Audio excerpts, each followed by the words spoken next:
very good morning, my dear board students. I am Payal Mendiratha, Principal, Mount Litra Aziz School. Now you must be wondering why ma'am is here. What did ma'am want to talk about?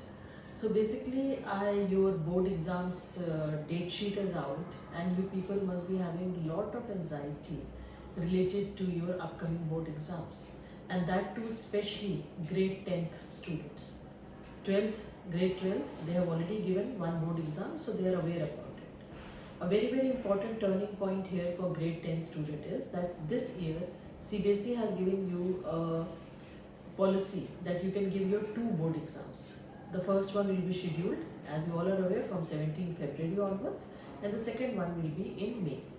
There are lots of repercussions what the people are having, lot of, if we may say, a lot of confusion related to these two board exams. So today I'm not going to talk about those things. Maybe I'll talk about that later in my later videos.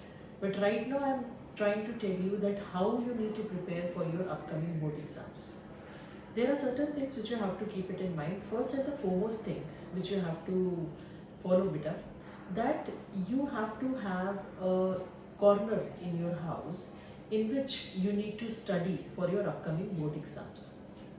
Now in that particular corner, it should not be like this that you are having a on the lighter note कि cooker की सीटी बज रही है, या फिर for that matter your siblings are disturbing you there and all, right? So you should have one noise free area that can be your bed also, that can be a study table on which you have to sit in a proper posture and study.